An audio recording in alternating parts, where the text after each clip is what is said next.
Wanita hari ini di zaman modern masih kekalkan adatnya. Dihormati, disayangi, disanjungi. Dihormati, disayangi,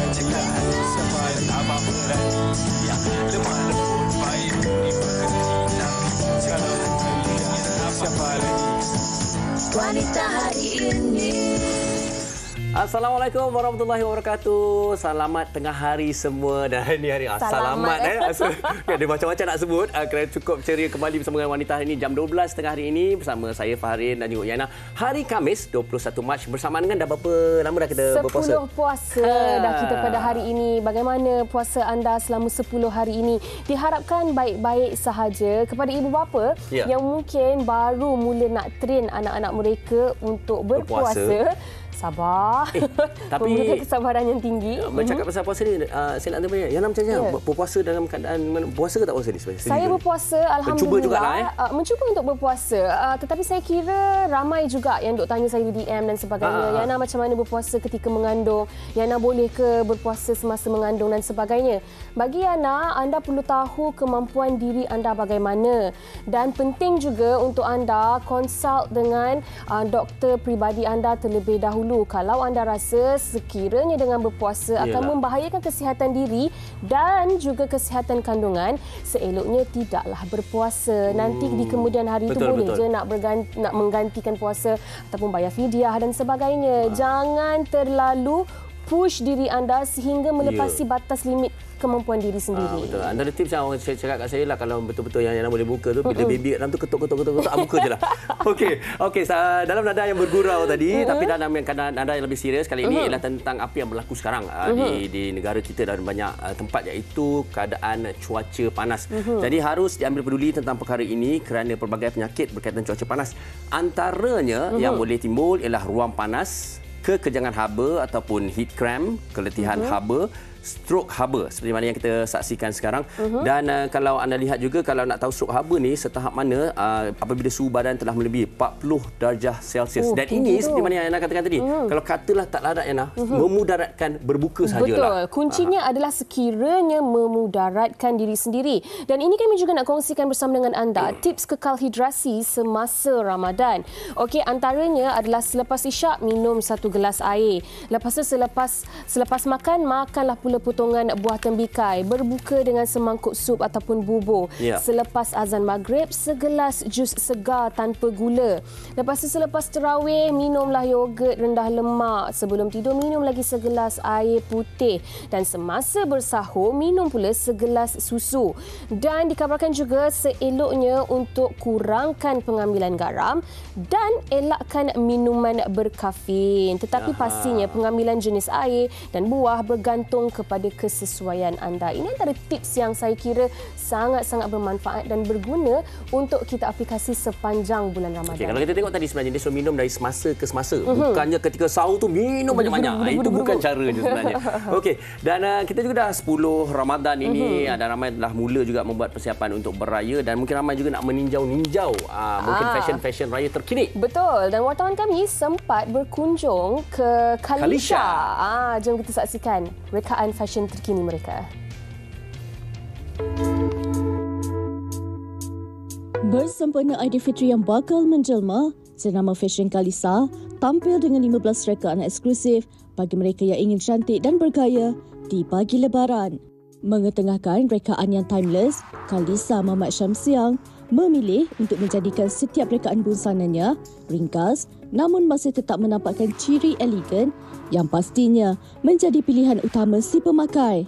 Biasa kita pakai kurung, abaya, kebaya tu untuk baju-baju tradisional Melayu kan. Jadi saya terinspirasi dengan letakkan touch moden dan elegan dekat dalam baju kurung tradisional tu. Sebab tu kami buat 15 design. Dalam 15 design tu memang dah complete untuk yang untuk orang yang tinggi, untuk orang yang kurus, untuk badan pear shape atau untuk yang umur 30 tahun ke atas ke atau untuk remaja ke. Memang kita dah completekan semua untuk setiap kali raya. Biasanya kita orang ambil satu design, kita R&D 2 bulan untuk dapatkan potongan yang sesuai, warna yang kena, material yang selesa.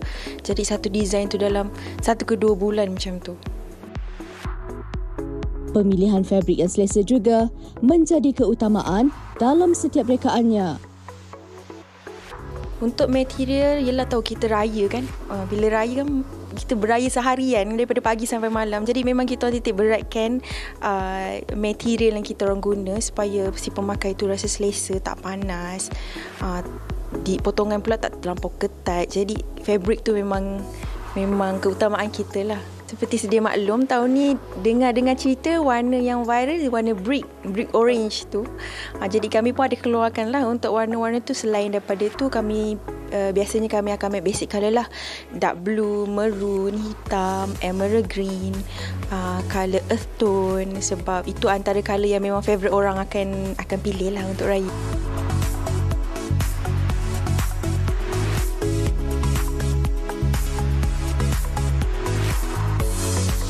Perempuan perlu nampak cantik hari-hari sepatutnya, bukan di pagi raya je. Tapi sebabkan raya kan, kita perlu ekstra cantik lah. Jadi dah terbiasa pagi raya kita akan pakai baju baru, baju yang cantik, baju yang ekstra. Untuk hari biasa kan kita memang cantik, perempuan memang akan cantik, tapi untuk raya dia akan ekstra sikit.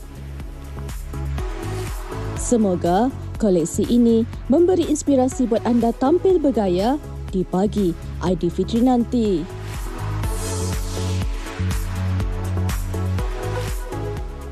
Baik, itu dia. Saya pasti ramai juga sebenarnya dah buat persiapan awal. Tapi kalau tahun ni nak buat persiapan yang di saat air pun, saya pasti masih ramai lagi menawarkan bukan berbagai fashion tapi harga yang menarik. Okey, baik Ana, kita buka juga hari ini dengan suatu yang akan membawa terus kita penghayatan ke dalam bulan Ramadan ini bersama dengan seorang penyanyi Matin dengan lagunya Ana. Asma Abu Bakar. Dipersilakan. Silakan.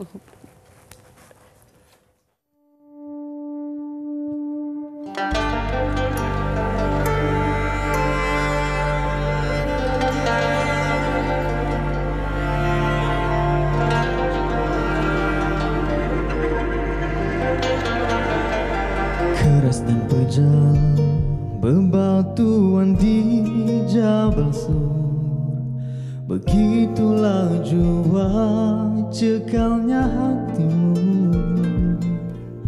Kau bukanlah mujahidah yang menghunus senjata, namun jasamu besar di lembaran hijrah.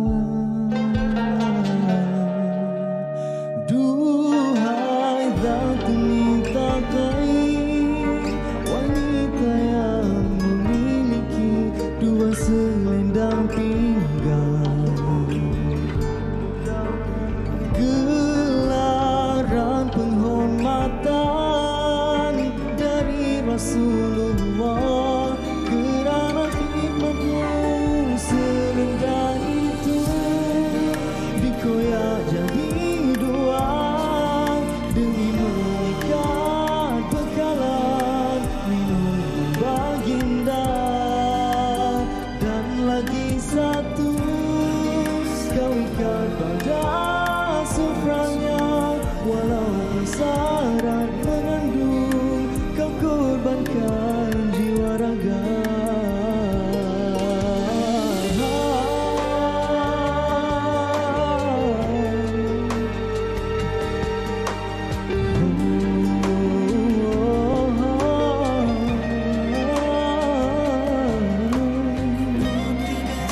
Kau putri bestari telah terpati.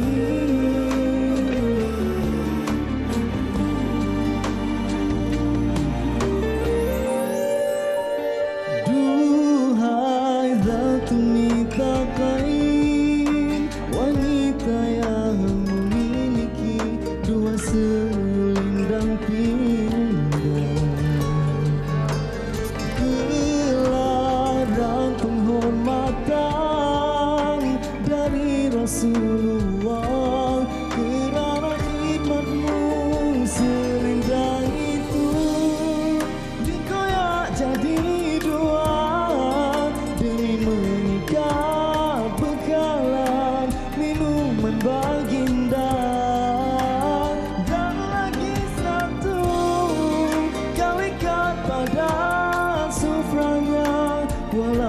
syarat mengandung, kau korbankan jiwa raga.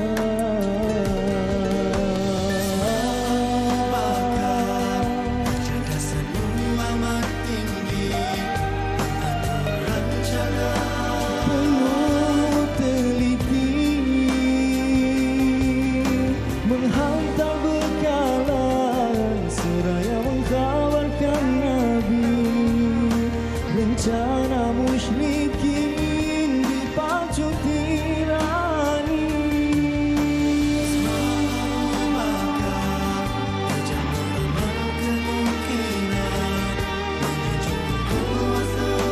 Tempat sembunyian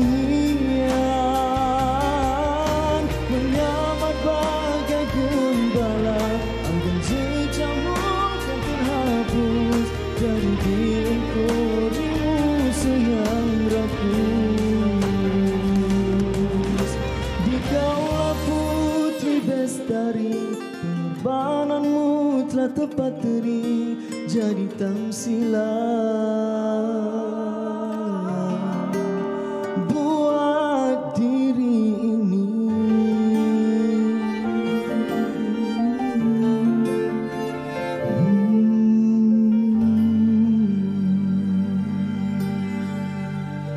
Itu dia. Mati dengan lagunya Asma Abu Bakar. Ya. Khabar mati. Jauh jauh. Alhamdulillah. Terus balik lagi. Ingat nak ke sini? Abang nak ke sini? Kita silakan. Boleh. Okey, berarti Asma Abu Bakar ni. Okey, banyak yang kita nak tanyakan sebenarnya. Tapi sebelum tu abang saya cuba menghayati baik-baik diri tadi tu. Tapi mesti ada satu penceritaan yang saya tak dapat nak tangkap. Jadi Matin mungkin boleh ceritakan pada penonton. Baik, Asma Abu Bakar ni dia betul-betul menceritakan kisah Asma Abu Bakar. Dia direct saja cerita dia. Okey. Dan memang berkaitan dengan hijrah. Okey. Sebelum ni kita hijrah fokus kepada perjalanan Nabi SAW dan juga Sayyidina Abu Bakar. Kali ni kita ambil perspektif lain, angle lain. Kali ni kita tengok daripada perspektif Asma Abu Bakar. Macam mana perjalanan dia, apa keadaan dia mengandung. Dalam masa mengandung tu nyorok nak bagi bekalan makanan dan juga minuman kepada ayahnya dan juga Nabi Muhammad SAW. Okey, tapi kan mungkin Matin boleh kongsikan juga kenapa Matin memilih figura seorang Asma Abu Bakar ini untuk diangkat menjadi lagu Matin? Baik. Kan ramai lagi kan? Ada Sayyidatina Aisyah, Betul. ada ramai lagi wanita-wanita hebat Mungkin dalam lain sikit kot sejarah Islam. Yang lain biasa didendangkan. Betul. Siti Khadijah, Siti Aisyah, segalanya lah. Banyaklah lagu-lagu nasyid pun banyak menendangkan Siti Kandi. Cuma pasal Asma ni, kita hanya tahu dia sebagai pembantu yang menghantar makanan saja. Baik. Jadi kali ni saya pun bukanlah yang memilih gerangan Siti Kandi ni. Lagu tu dah siap. Cuma bila saya dengar saja, saya dah cakap, this is song lah. This is my song. Okey. Antara lain juga kita nak tanya kepada Matin juga sebenarnya. Kalau lihat tahun lepas mula Ramadan Matin dah Betul. dia datang ke wanita hari Sini ini. juga. Tahun ini. Jadi adakah ini sebenarnya memang genre Matin sendiri ataupun ada genre-genre lain juga yang dibawa oleh Matin? Saya sebenarnya mungkin saya di bawah label nasyid. Okey. Jadi pendekatan nasyid ni Ramadan ni lebih dekat. Jadi tu sebab tahun lepas saya datang dengan lagu teratas. Alhamdulillah tahun ni rezeki lagi dengan lagu Asma Abu Tahun Bakar. depan mungkin Matin akan datang lagi di Ramadan. Tapi datang sebelum Ramadan pun nak saya. Boleh Okey, insya-Allah. tapi Matin sedikit juga nak tanya tentang muzik ini video menarik. ni. Okey, penggambarannya dijalankan di mana dan kenapa ada scene tanpa menampak penceritaan tadi? tu kalau nak boleh dikaitkan tu. Dia sebenarnya kalau ikut tempat ni di Bukit Sarjana Utama ataupun Sarjana Utama dalam taman-taman tu, tapi tu ada bukit-bukit. Oh, batu-batu macam ni. Memang kita nak konsep dia coklat, batu, bukit yang tak ada pokok. Okey. Dia ada pokok sebenarnya. menggambarkan pokok tu kisah belah sana. itulah. So bila kita nampak tu nak sebab Gua Sur ni dia bukan macam Gunung Kinabalu ke, bukan banyak Hijau. pokok kan, dia bukan Batu-batu. hijau. So memang dia kering. So kita nak konsep tu supaya bila tengok music video dengar lirik dia terus fahamnya lah. Baik. Tu scene tanpa tu tadi tu? Scene tanpa tu sebenarnya dia ada cerita di sebalik tu, cerita yang lain lah.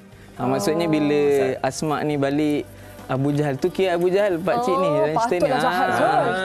So maksudnya bila dia nak tanya mana Muhammad, Mana Abu Bakar? Ya. So dia cakap tak tahu, maka Kena tambah. adalah ni unsur-unsur benda tu lah. Itu je lah penceritaan Ternyata kalau dia. kita lihat pun ini berdasarkan sirah kisah Asma Abu Bakar menjadi inspirasi kepada bukan saja kepada video klip ini tapi kepada lirik lagu juga. Baik, mungkin apa harapan untuk lagu ni dan juga di bulan Ramadan dan seterusnya dan perancangan akan datang, Matin? Baik, harapan saya untuk yang mendengar lagu ni supaya kita dapat fokus kepada lirik, baik-baik lirik tu. Sebab dia dalam lirik tu banyak menceritakan pasal perjalanan dia, keadaan dia, macam mana dia mengandung tapi masih sanggup untuk kira membahayakan diri sebenarnya.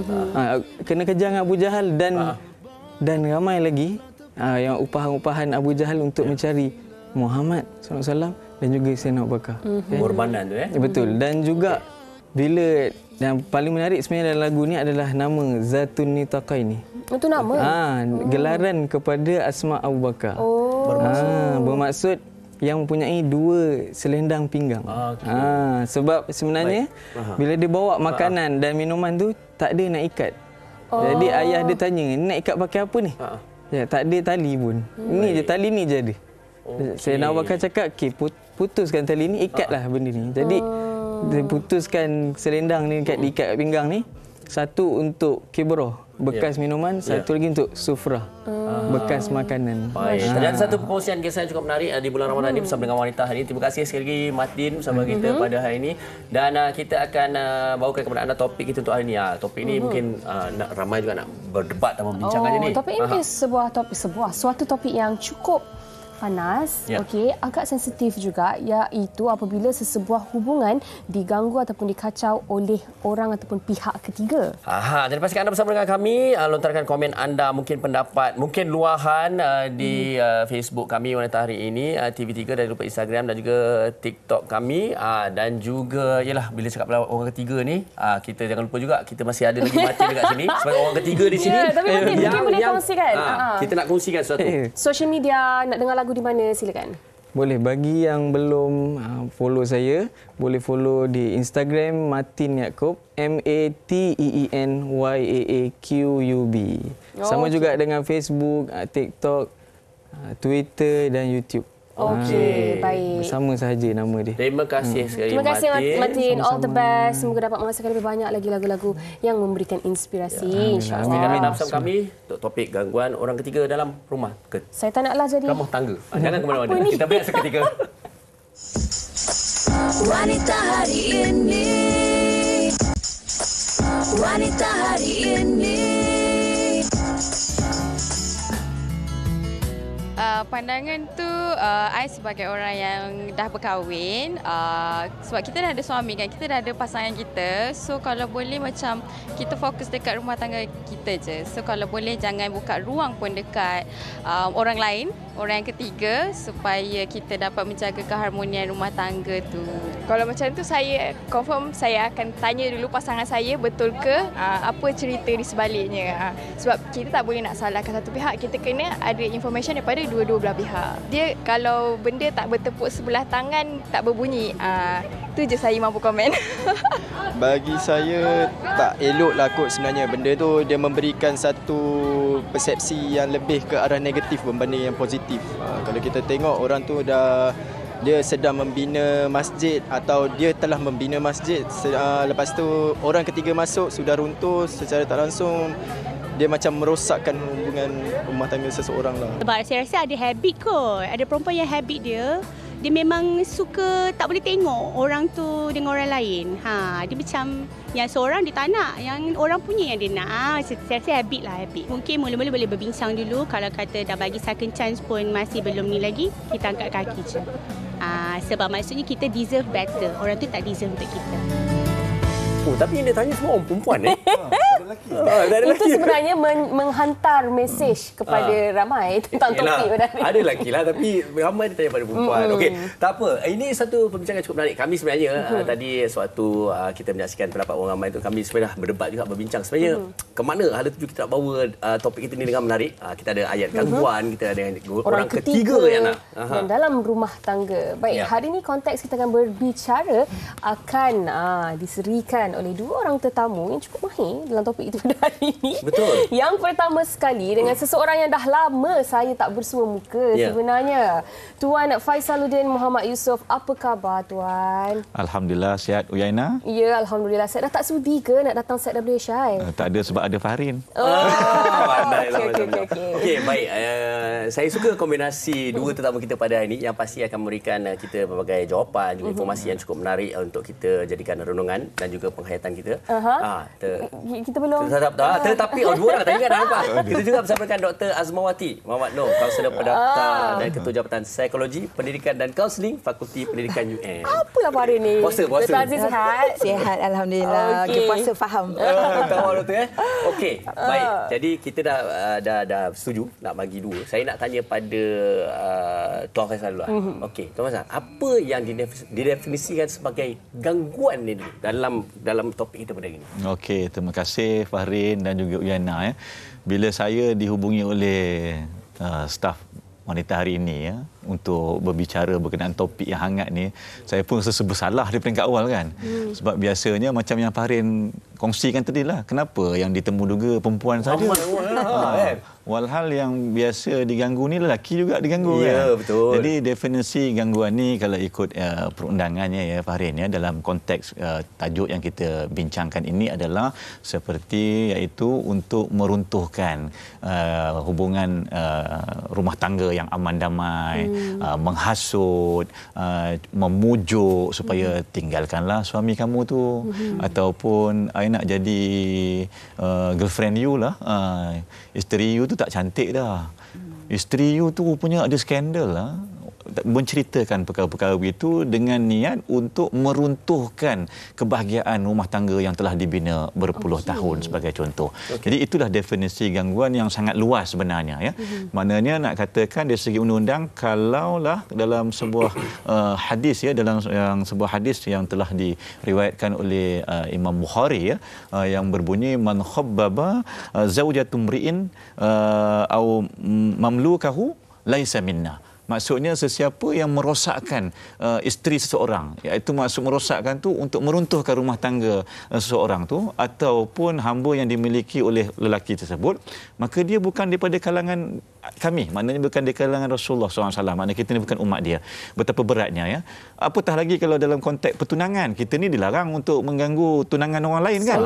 Berdosa besar tu. Apatah lagi kalau kita ni mengganggu isteri orang ataupun kita mengganggu suami orang dengan niat untuk meruntuhkan rumah tangga. Tetapi berbeza, macam saya rasa Fahrin setuju dengan saya ni kan. Kalau mengganggu suami orang untuk menjadi isteri sebagai contoh, itu dah dalam konteks lain.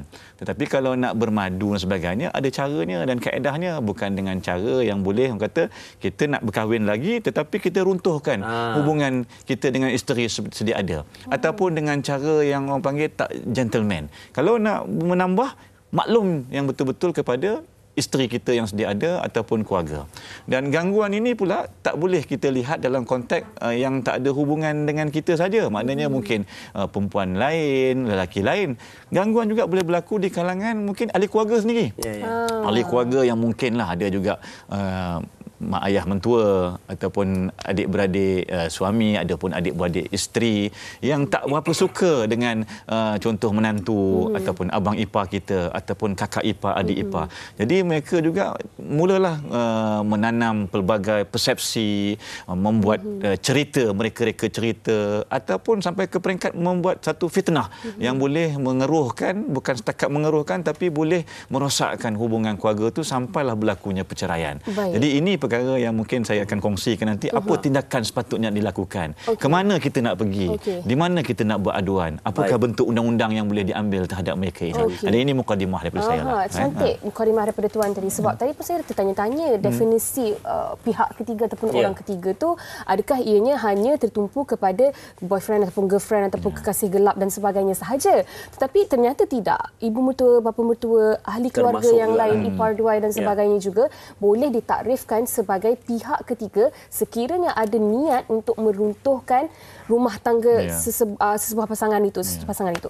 Okey, baik. Dan mungkin Dr. Aziz juga boleh berkongsi kan.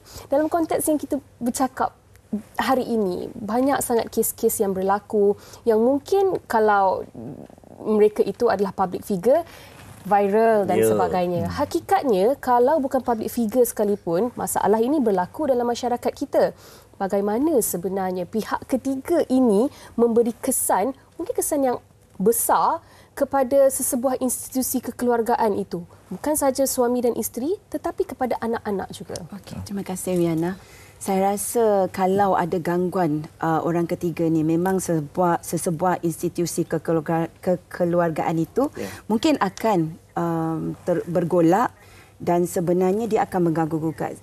Izinkan saya untuk bercerita tentang vicious cycle ni. Sekiranya gangguan ketiga ini berlaku berkali-kali, dia bukan hanya sekali tetapi berkali-kali. Dia kan sebenarnya bermula daripada segi orang kata apa tu, mula-mula tenanglah sebab honeymoon, baru berkahwin, dan kemudiannya akan orang kata apa, ada insiden-insiden yang berlaku, ketegangan. Dalam fasa berkahwin itu kan ada yang tergigit lidah. Bila dah tergigit lidah tu salah faham dan mulalah mencarikan apa orang kata tu salah faham, ya. Dan bila ada gangguan orang ketiga ini, dia akan menyebabkan terjadinya tension. Tension dalam sebuah hubungan itu. Dan dia, bila kita kata tension ini, isteri yang pertama sekali mungkin akan, bukan mungkin lagi dah, memang akan merasakan sedih. Emosi itu akan terganggu. Dan bila kita berfikir, kita akan berfikir yang negatif selalu. Kenapa ni aku tak cukup bagi apa yang terbaik untuk suami, layanan tidak baik, daripada segi pemakaian tak elok ke. Dan lepas tu emosi ni memang akan terganggu, tingkah laku mulalah marah-marah pula. So kita tak perasan, ya, dalam keadaan ini, ini yang saya katakan insiden tadi, lepas tu tension building tadi, dan mula bertekak dan akan berlakunya di hadapan anak-anak kita. Anak-anak kita ni bystander. Ya Farin, mereka melihat. Mereka melihat kerana kita ni adalah model. Bila mereka melihat, mereka mulalah akan emulate dan imitate. Bila mereka emulate dan imitate ini, this is what we call as the vicious cycle. Dan perasaan ini memang akan sentiasa bergolak, memang akan tidak tenang, melainkan mereka mencapai kata sepakat. Dan bukan tu saja, Yana. Bila mereka berlaku begini kan, dan saya katakan tadi repeated tu, akan ada satu fasa di mana mereka reconcile. Maksudnya berbaik semula. Baik semula ni selalunya dia akan ambil masa lah. Time ni lah dia akan pujuk. Sama ada pujuk suami, pujuk isteri. Dan anak-anak akan jadi confused. Di sini anak-anak akan jadi confused. Tadi saya suka bila sahabat kita ni membincangkan tentang bagaimana ada juga daripada kaum keluarga kita yang mungkin akan mengganggu, ya, kalau mereka tak suka kan. Dan ini akan menyebabkan, ya, bila mereka reconcile ni, kalau okey. Tetapi kalau tak okey, dia akan berulang. Dan akan ada satu fasa bila dah reconcile, dia tenang. Tenang ni Farin, mungkin sekejap. Betul. Dan dalam fasa ini tadi, bila kita kata tension building, ada insiden yang berlaku, ada reconcile, calm ni, tenang ni, akhirnya bila dia kerap berlaku akan hilang.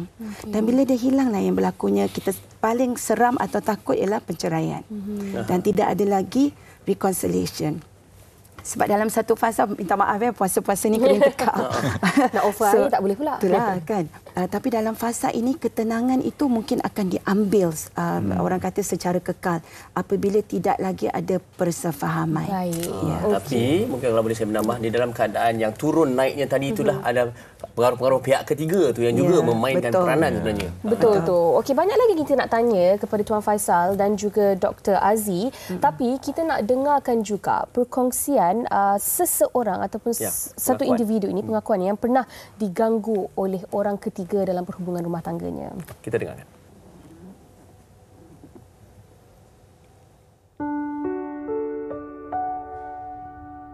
Perkahwinan adalah bentuk penyatuan dua hati dan setiap pasangan pastinya mengimpikan mahligai yang sempurna.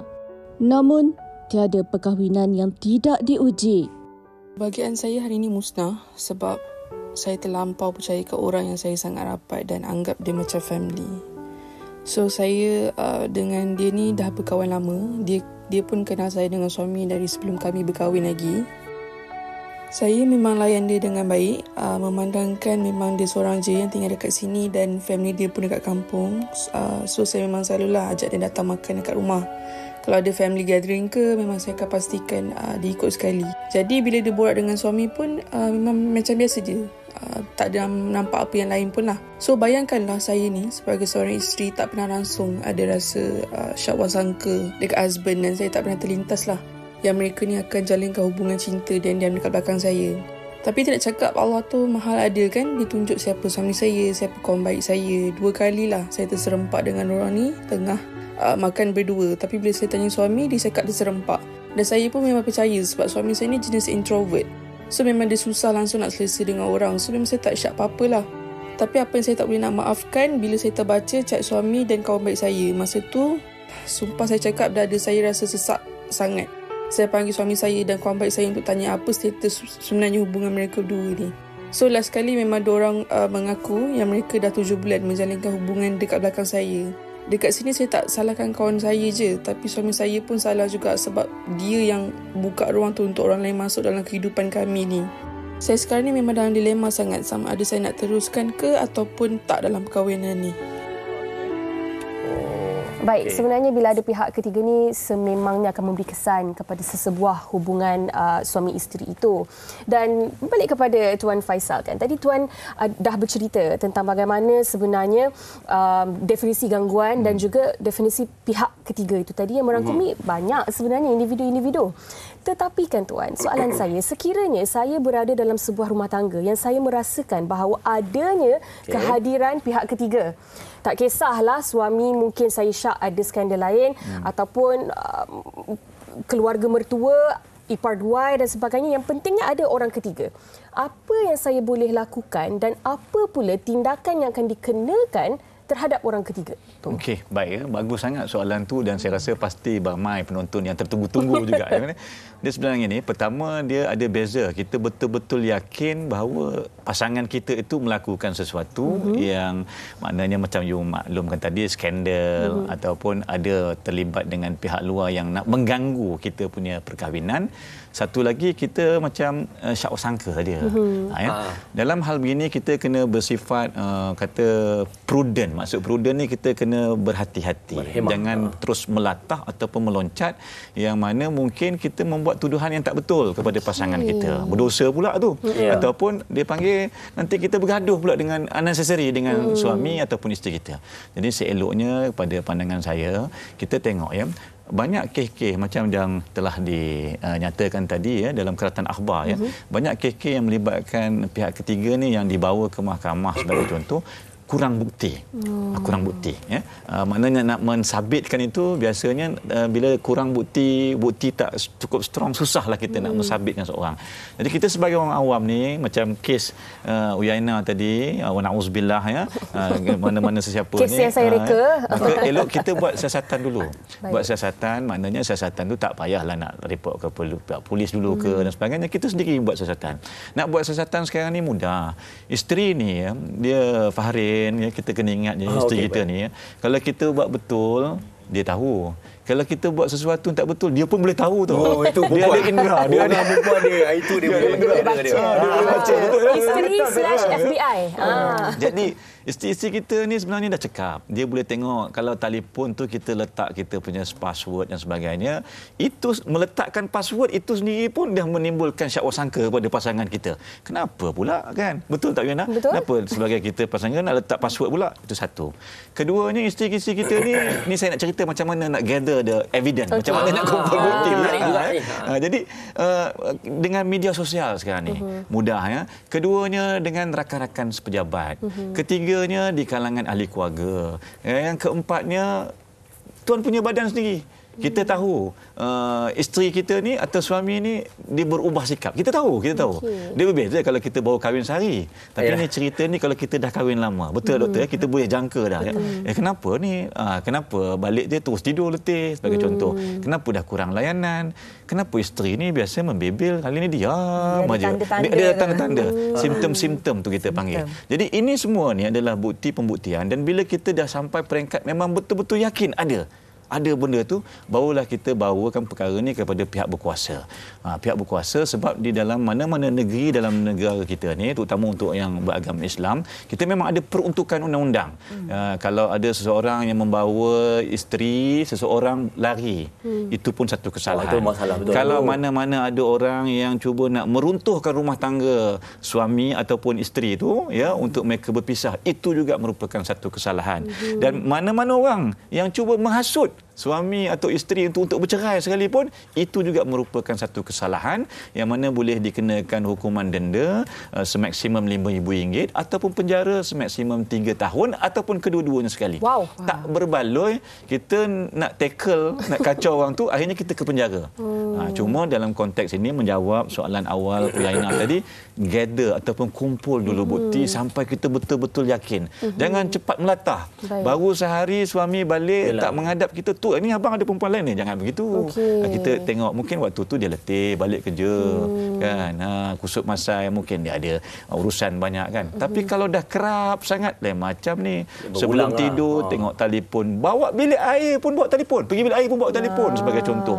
Itu adalah simptom-simptom yang menunjukkan kita kena berasa khawatir lah, curiga, dan juga mulalah kita buat sedikit sesiatan yang secara diplomasi lah panggil saya. Jangan terlalu terus nanti tolong siasat suami aku, nanti tolong, jangan begitu. Kita tengok macam mana keadaan. Kena gunakan kebijaksanaan. Bijaksanaan, sebab kita takut nanti kawan tu cerita, isteri kau suruh aku siasat kau lah. Sudah. Ataupun jadi suami kau suruh siasat kau lah. Dan jadi masalah lain yang kita panggil ni tak macam perlu dah bagi pun. tips pula dah.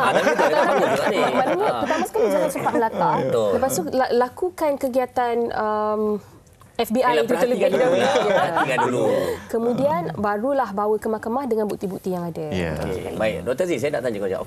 Dalam kes begini ada laporan, ada siasatan, ada pemantauan, tetapi akhirnya dalam rumah tangga ni apa yang kita tak nak adalah konflik. Apa yang kita nak adalah perceraian. Betul. Tapi ada juga dilemanya apabila kita buat laporan, apabila kita ada pihak kita, sebenarnya bagaimana cara terbaik untuk kita menguruskan konflik ini? Kita ada syak, ada curiga. Pasangan kita ada orang ketiga. Dan bagaimana kita harus berdepan dengan pasangan kita dan juga mungkin orang ketiga itu sendiri. Betul. Terima kasih Fahrin. Soalan ni bagus. Tapi sebenarnya kan si pelaku tu sebenarnya yang telah memberikan, orang kata apa, tanda-tanda tu. So ni macam saya katakan tadi, dah macam beri tips dah tadi. Sebenarnya mereka yang telah menunjukkan simptom-simptom ni yang berlaku dalam keluarga. Dan sebagai seorang wanita khususnya, kita di dalam rumah tangga ni, bila kita nampak benda ni, first kali yang kita buat dan perlu buat ialah komunikasi. Kita balik kepada komunikasi. Kalau dahulu kita boleh manja-manja, itu adalah sifat wanita untuk bermanja, berkomunikasi dengan suami. Tapi kadang-kadang kita, dan satu lagi bila saya nak kata pasal wanita ni, kita juga kena bertegas. Bila kita tahu ada sesuatu tu, selain daripada komunikasi, kita kena bertegas, kita kena tahu hak kita. Itu sebabnya di dalam menguruskan konflik ini, tak kita kena duduk sekali, bersepakat dan cari apakah ketidaksefahaman itu. Tetapi Fahrin, bila berlaku benda ni, bila kita ada konflik, kita dah ada emosi punya, orang kata apa, faktor. So itu yang bila pula yang pihak lagi satu tu digunakan seperti gaslighting. Awak tak boleh hidup tanpa saya. Anak-anak tak boleh hidup tanpa saya. So itu yang diperkatakan. Jadi mereka jadi takut. So ini yang dikatakan mereka diam tadi. So tak mereka kena tahu hak-hak sebagai wanita, hak-hak apa yang ada di luar sana. Dan first sekali ialah kena tahu bahawa kena ada set boundary yang very healthy. Self-care. Kerana tak dia akan affect your mental, pemikiran, mental health. Kesihatan mental itu penting. Kita tak nak dia affect anak-anak kita tadi. Dan yang paling penting, kalau benda ini berulang berkali-kali, konflik ini telah terjadi, kita boleh juga bawa ahli keluarga untuk bersama-sama berbincang, bermusyawarah. Tapi kalau itu tidak boleh berlaku, last sekali ialah penjagaan diri, cari exit plan. Sampai berapa kali Fahrin kita tidak bertahan ya? Puyaina, kita tidak bertahan berapa kali ya? Cari exit plan, find a boundary, healthy boundary, dan kita juga kena faham bahawa kadang-kadang kita tidak boleh ubah orang lain. Yang kita boleh ubah ialah diri kita. So apabila semua itu telah dilakukan, konflik, nak mencari jalan tengah itu tidak lagi ditemui, walaupun pada mulanya saya katakan tak kita kena berkomunikasi. Kalau tak ada jalan lain, kita perlu jaga diri kita. Kita wanita perlu perkasakan diri. Kita ada 4 perkara yang kita perlu buat bila tentang perkasa. Perkara pertama ialah power over. Kita kena ambil jalan untuk tidak beremosi, tetapi fikir apa yang kita hendak. Kemudian power to act. Kita kena ambil tindakan. Tak boleh lagi berdiam diri kalau kita diperlakukan berapa kali sebegitu. Dan power with, ini yang kita kena ada support system. Kita ada kawan-kawan, kita ada saudara mara, ahli keluarga.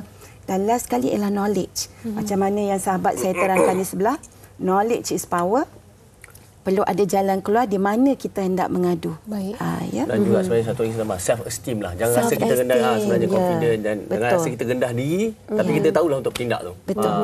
Baik, kita sebenarnya dah sampai ke penghujung. So, tambah 10 minit lagi boleh ni. Tapi banyak kita kan. Sayang sebenarnya. Tapi mungkin sedikitlah ringkasan daripada Tuan Faisal sendiri berkenaan dengan topik kita pada hari ini. Silakan Tuan. Okey, baik kepada semua penonton untuk hari ini, terutama saya rasa para isteri lah dan bakal-bakal menjadi isteri di luar sana yang menonton hari ini.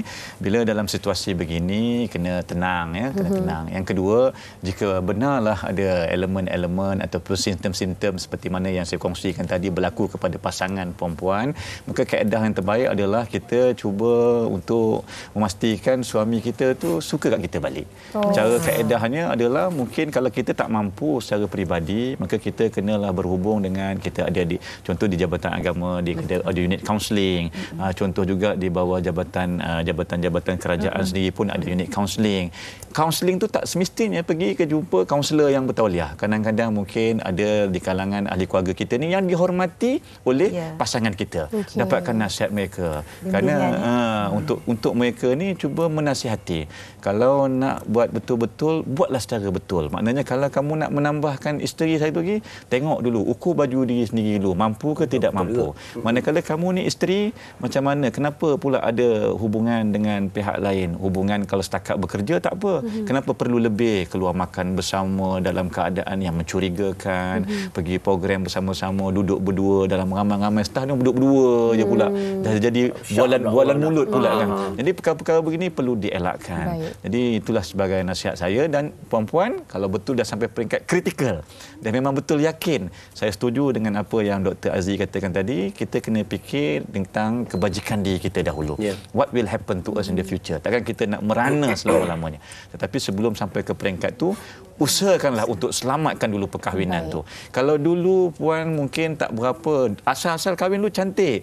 Mungkin sebab dia sibuk menjaga anak dan sebagainya terlupa pakai tudung pun sengit-bengit. Kali ni pastikan tudung tu sharp. Kalau dulu pakai kalau dulu mungkin bedak tu kurang, kali ni tebalkan sikit. Kita saingi pesaing kita itu, tarik balik hati suami kita. Suami pun kalau dulu perut macho je ke dalam, sekarang mungkin dah terkeluar sedikit. Sedor lagi kita ambil kesempatan bulan puasa ni kan. Baik. Okey. Mungkin kita dah tidak ada baki masa lagi, tapi sekali kita ucapkan terima kasih sekali kepada Dr. Azmawati dan juga Tuan Faisaluddin bersama kita pada hari ini. Ringkas, padat, tapi saya kira dah banyak memberi panduan kepada kita sebenarnya. Betul tu. Baik, kita nak berhenti berehat seketika. Kita akan kembali selepas ini di Wanita Hari ini. Ada yang berbau harum. Jangan ke mana-mana. Saya ke? Wanita Hari ini. Wanita Hari ini. Baik, kita kembali di Wanita Hari ini. Tadi sebelum berehat, saya katakan studio kami hari ini berbau harum, berbau wangi. Kerana kita bersama dengan Duta Glade Malaysia, Syah Al-Yahya. Apa khabar, Syah? Alhamdulillah, apa khabar? Selamat datang. Wangi wangi kan? Itulah dia, bau saya lah. Okey, baik. Dan sebenarnya bulan Ramadan dan menjelang raya ni juga mungkin ada sesuatu yang menarik boleh dikongsikan oleh Syah. Mungkin ramai juga tengah berfikir-fikir bagaimana nak menghiasi rumah, dekorasi rumah dan juga untuk sekeliling kita berbau harum. Itulah kita kalau dah nak dekat raya ni, orang kata mestilah kita nak tukar changes here and there kan. Especially kalau kita bercakap pasal rumah ni. Betul, kita tukar carpet ke, langsir ke, sofa ke. Tapi kalau Syah, I will go for something yang lebih minimal lah. You know, maybe ada sedikit orang kata fresh flowers. But apa that I always do, bukan time raya sahaja. Throughout the year, Syah mesti ada harum-haruman lah, you know, like scents yang Syah perlu letakkan dekat rumah Syah. Because that's what I always do. Dia rasa macam lagi complete lah the decoration dan sebagainya. So apa yang Syah selalu buat is Syah akan guna Glade Essentials Elite Collection ni. Okey, baik. Mungkin boleh kongsikan juga tentang apa yang menariknya dan kenapa Glade Essentials Elite Collection ni menjadi kegemaran Syah. Dia kenapa Syah suka sebab kalau kita tengok kat sini dia satu kan, but it's actually dual aroma. Dia ada dua haruman. So kita kira macam kita beli satu, but kita dapat dua scents yang berlainan lah. Contohnya yang ini is Bamboo Forest and White Tea. Dia macam dia blend nicely tau. So kalau kita ada haruman ni, selalunya dia macam boleh create kita punya like bau-bau yang menarik. It's like a sensory punya journey kan. So dia macam set the tone right. Kita dapat ada vibe-vibe raya. Something different lah, you know. Other than kita nak bagi rumah nampak cantik, rumah kita pun kena inviting. Kena ada that warm, dia lebih welcoming lah orang kata. So macam ni, kalau ini dia lebih refreshing. So I akan letak dekat depan rumah. Bukan luar rumah, kat depan pintu rumah. Okey, dia ada 3 tau. Dia ada 3 variant lah. Kalau yang ini pula is white roses and peony, and the last one dekat sini yang warna orange ni is crisp green apple and peach. So setiap variant ni is different smell lah. Okey, baik. Dan kalau maknanya bukan dalam tu ada 2 tapi ada. Nak buka pun tapi dia macam nanti ambil masa. Dia memang bukan dia is a gel. So kita buka sikit macam tu je. Ya. Dan dia bergabung lah bau tu. Yes. Dia blend sangat nicely macam tu. Okey. Baik, jadi ada 3 variasi Glade Essences Elite Collection ni. Jadi kalau kita tengok sebenarnya mungkin Syah boleh bagi tips lah. Mungkin bau-bauan ni lebih sesuai di mana ataupun apa yang terbaik mereka lakukan, letakkan dan sebagainya. Macam saya cakap tadi lah, kalau yang Bamboo Forest and White Tea ni dia sangat refreshing tau. So Syah akan letak dekat corner penjuru-penjuru rumah, kat ruang tamu lah selalunya. Dan the second one is the yang floral sikit, iaitu this one, the apa dia ni, nak sebut pun dah gagap-gagap dah, this one. White Roses and Peony ni. Dia ni lebih romantik. Syah akan letak dekat dapur lah. Kadang-kadang dekat dapur ni dia ada bau-bau masak ke dan sebagainya kan. So Syah akan, dia macam overpowering sikit. So kalau Syah letak ni, dia macam tak adalah bau-bau yang tak best tu. And also kalau kat dalam toilet, kat dalam bilik dan sebagainya, Syah akan letak crisp green apple and also peach ni lah. So dia macam different corner is different bau like that. Tapi saya kira juga bergantung kepada kegemaran masing-masing, mood masing-masing dan ruang masing-masing. Kalau mungkin ada juga yang bertanya, kalau berapa lama ketahanan satu lama, dia more than 1 month. Dia usually kalau Syah kalau tak pakai jangan tutup. Okey. Kalau lagi tutup orang lagi tak datang tutup. Orang datang buka. Orang nak datang lagi setengah jam baru buka. Kalau orang dah balik kita tutup. Dia macam baru jimat. But then again dia gel kan. So gel it takes time untuk orang kata habis. Okey. Baik. Dan kalau di antara ketiga-tiga ini pastinya semua kegemaran, tapi apa yang paling Syah suka sekali? Okey, kita bayangkan mungkin raya nanti. Okey, kalau good question. Kalau raya nanti mestilah Syah nak something orang kata welcoming, refreshing kan. So I punya favorite mestilah Bamboo Forest and White Tea ni lah. Dia macam I cakap tadi, dia macam very, bila kita bau tu kita rasa selesa, kita nak rasa aman, kita nak rasa serene, and also dia sangat zen tau. Macam Syah, I am quite macam, kita ni tense tau. Kadang-kadang bila kita kerja kat rumah, kat luar, kita balik rumah, kita stres dan sebagainya. So this is what I always use lah. It helps sebab dia lebih zen, you know, dia kasih vibe yang relaxing dekat Syah. Okey, dan khabar juga Syah hari ini datang ke Wanita ini juga dan membawakan sesuatu yang istimewa. Syah nak bagi diskaun kepada kita semua. Syah bukan nak bagi. Oh, I wish I boleh bagi diskaun, tapi sebenarnya Syah nak bagi sedikit pengumuman lah. Kalau kita spend orang kata RM28 in single receipt, so you all akan dapat this Sesame Street ni lah, bekas yang ini, you know, boleh bagi dekat anak ke, bawa bekal pergi school. So cute this one. So dia ada 2 color, satu is pink and another one is blue. So it's very very cute. Kalau you spend RM28 in one receipt, baru dapat this one. Tadi kan Farin ada cakap nak tengok macam mana rupa dia kat dalam. Dia dah ada magic dah, ada orang tolong buka dah ni. Dia macam ni kat dalam dia. Oh, okey. Kalau kita tengok tu, inilah bawahnya. Ini dia. Kan tadi kan you cakap ada 2 kan. So betul. Ini stand yang pertama, stand yang kedua. Baik. Tapi dia disaluti dengan gel. So dia macam dia akan bau dengan bau yang harum lah. Okey, baik. Dan kalau anda lihat tadi sebenarnya, mungkin tak ketinggalan juga kalau anda melihat tadi, kalau anda mengimbas QR tadi yang kita tunjukkan tadi, kalau boleh tunjukkan sekali lagi, mungkin anda juga boleh mendapatkan potongan RM5 di Lazada. Betul Syah? Seperti yang anda saksikan. Dan itu juga satu yang menarik. Okey, Syah, pesanan akhir kepada para penonton kita, bukan saja sebenarnya mungkin hari-hari biasa je, tapi hari raya ni bagaimana untuk kita, pentingnya untuk rumah kita berbau, ada sekeliling kita berbau harum. Dia sebenarnya, ya betul, kita tak semestinya time raya lah, but then kalau raya ni dia something special that kita nak create something different kan kat environment kita. So bagi Syah, try this Glade Essentials Elite Collection ni sebab dia akan kasih you a different mood, dia akan kasih vibe raya yang best, and also it lasts very very long. So bagi Syah, kalau nak something different, something minimal, jangan lupa untuk dapatkan Glade. Okey, boleh. Masih lagi beberapa masa mungkin mewakili Glade sebagai Duta Glade Malaysia, mungkin sedikit ucapan di bulan Ramadan juga menjelang raya yang tak lama lagi lah. Itulah InsyaAllah saya nak ucapkan ribuan terima kasih kepada semua yang menonton hari ini dan juga yang menyokong Syah dan family Syah selama ini. Saya nak ucapkan ribuan terima kasih atas doa-doa anda, sokongan anda dan jangan lupa untuk dapatkan Glade Essentials Elite Collection ni dan saya nak ucapkan selamat berpuasa semua dan selamat Hari Raya Aidilfitri in advance. Maaf Zahir dan Fatih. Terima kasih sekali lagi kepada Syah Alia, ya, Duta Glade Malaysia. Dan kepada penonton wanita hari ini, jangan ke mana-mana. Kita kembali lagi selepas ini. Kita berehat seketika. Wanita hari ini, wanita hari ini. Baik, alhamdulillah, terima kasih kerana terus bersama kami sampai ke penghujung siaran kita pada hari ini dan kita akan kembali pada hari esok dan kita dah selesai dengan topik kita gangguan orang ketiga dalam rumah tangga. Jadi ambillah iktibar dan jagalah rumah tangga kita dan jangan awak kita dah ni Yana. Janganlah buat tak tahu. Ini masalah ni. Ini akan jadi masalah bila pasangan buat tak tahu. Ni bunyi orang cakap ke bunyi lalat? Saya bercakap ni. Pasangan host awak bercakap ni. Gurau Farin Ahmad. Jangan marah. Kenapa saya buat tak tahu je dekat Farin Ahmad? Bukan sengaja, tapi memang sengajalah sebenarnya. Kerana kita nak beritahu topik esok ni. Ya, esok kita akan membawakan topik bila pasangan buat tak tahu dalam hikayat perkahwinan pada hari Jumaat. Sebenarnya memang sakit hati. Saya sakit hati ni. Bila kita bercakap dengan pasangan kita, mungkin leka bermain telefon ataupun buat perkara-perkara lain, tidak memberikan fokus kepada kita, tanya berulang kali, tak berjawab. Benda-benda ni sebenarnya yang akan memberikan damage ataupun kerosakan kepada sesebuah perhubungan tu. Jadi apa-apa jangan lupa 12.30 hari esok kembali bersama dengan wanita hari ini. Dan untuk hari ini teruskan selamat berpuasa dan semoga Ramadan ini beri keberkatan dan kerahmatan buat kita semua. Amin, insya-Allah. Dan semoga kita berjumpa di Ramadan 11 esok. Assalamualaikum semua. Stay safe. Bye. Wanita hari ini bijak mengatur, mengurus mata watanya. Usahawati, ibu istri permaisuri. Wanita hari ini di zaman moden masih kekalkan adatnya.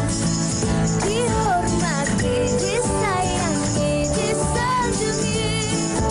Dia usahawati aliran masa kini dia penyambung warisan Sri Kandidia, lemah lembut baik budi pekerti tapi tekal hati dia tambah berani pendidik puteri dalam hal jati.